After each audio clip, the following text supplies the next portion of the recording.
Today, we're talking all things first-time home buyers. We're going to talk about grants. We're going to talk about different programs and, of course, helping you through the process of buying a home. Let's get started.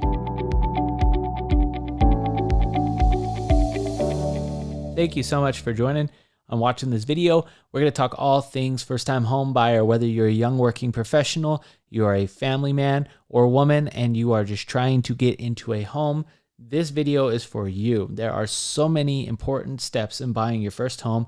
And of course, you want to buy the best home. You want the best deal. You want the best mortgage. We're going to dive deep into that. So let's get started. One of the biggest things that I see with first-time home buyers is there is a ton of options out there, a ton of things available. Typically, they get analysis paralysis. What I mean by that is after seeing 5, 6, 7 houses, they start to realize like, wow, there's a lot more that I haven't explored. And so they actually start talking themselves out of the transaction and don't actually end up buying, especially if they're not motivated enough to go buy the property. And so what I would encourage you to do at first is to write down the things that you really, really want. What's the best outcome for you as far as mortgage, as far as the price, as far as the home and the style, the location? What is it? Getting very, very specific and understanding what it is you're actually looking for. So that way, when you do find that home, you don't have to have the analysis paralysis situation. You already know and have it lined up, ready to go. So after you've done that, where do you start? Well, the number one thing you would want to do is figure out the numbers and make sure that actually makes sense for you. Unless you're paying cash, then you need to get a loan. So getting the loan is the number one thing you want to do. Now, who do you call? Who do you connect with? That may be a question, and you may get a lot of advice from your family members, your friends, everything. But really, what you should be also establishing is who do you plan on working with? Who is your team to help you get there? The lender is going to get you pre-qualified, but that lender has different pricing, different models, different programs that he or she can offer you. And so it becomes really, really important to get to the source. Who is the one that's going to help you get through it? Now, a lot of agents say you need to get pre-qualified, which I agree, but I'm actually going to challenge you to consider hiring the right professional or the real estate agent that has gone through and vetted the lenders, that has gone through and vetted the contractors and everyone else, so that it's an easy experience for you. So you don't have to do it, because a lot of it, once again, that analysis paralysis can take away from your buying window and opportunity. After you've determined who you're working with, your agent, your lender, all these things, you want to now start to get specific. Do you need a grant? Do you even know if there's grants available for you for your down payment? Are you going to need a down payment? There's so many different programs and things to explore. That's why getting specific with what you want will really help you as you go through the process, because there are programs like $20,000 towards buying a brand new home. So do you want a brand new townhome or single family home or even a condo? If that's the case, that may be the best loan product for you. Or what if you want lower mortgage insurance and you don't have a down payment? Well, then maybe you want to go a little bit outside in the rural housing. There are so many different loan products available for first-time homebuyers that it becomes more important to know exactly what you're looking for.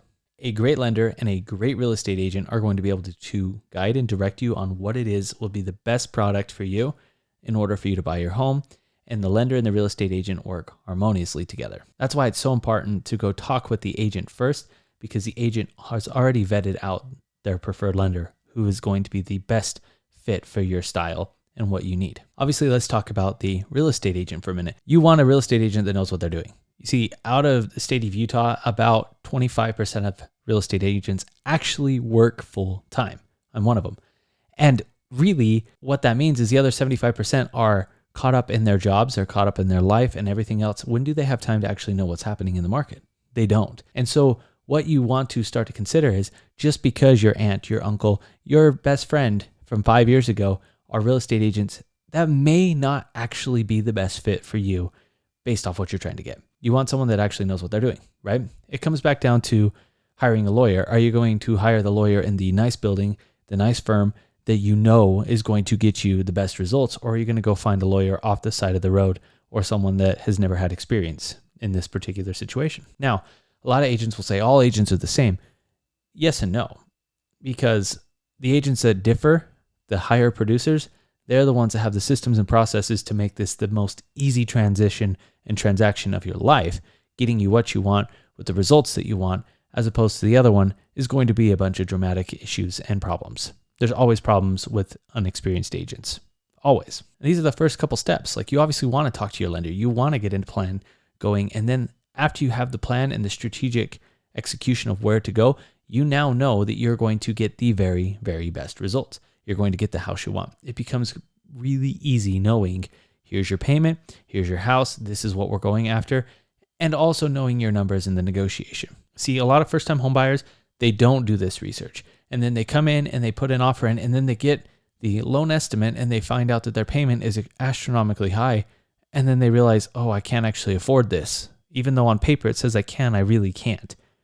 And that's a huge thing, which then causes you a bunch of wasted time and your agent and your lender. So what you need to do is create this game plan so that you know specifically what it is you need to offer to get the results you want. Creating the game plan for the first-time home buyer is the most crucial step.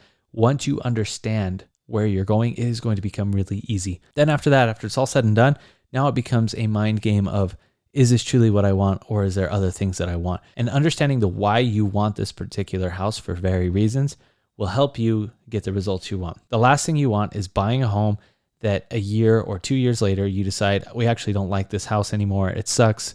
The schools are terrible. The neighbors are terrible, because you didn't do your research in getting specific in what you want. Understanding this in the first-time homebuyer process will create a very easy, effortless experience for you, and also get you the best deal and the best outcome. After it's all said and done, and you find the perfect home, you've got your game plan, the paperwork becomes very easy for you, because the agent and the lender will start to communicate that with you and give you the information you need, thus ensuring that you're going to get a smooth, effortless, easy transaction that gets you into the home. Because ultimately, you don't really care about the paperwork, because the paperwork is the agent's job or the lender's job. You want to get into the home. So understanding that the agent's going to make this as easy as possible is a good indicator that this agent knows what he or she is doing. Starting your first-time homebuyer search is an excellent and fun opportunity. I remember the first time I bought my house. It was an experience. It was a lot of fun, and it can be easy, and it can get you the results that you want. If you would like to take a look at all of the homes that would qualify for the first-time homebuyer program in the state of Utah, you can click on the link below.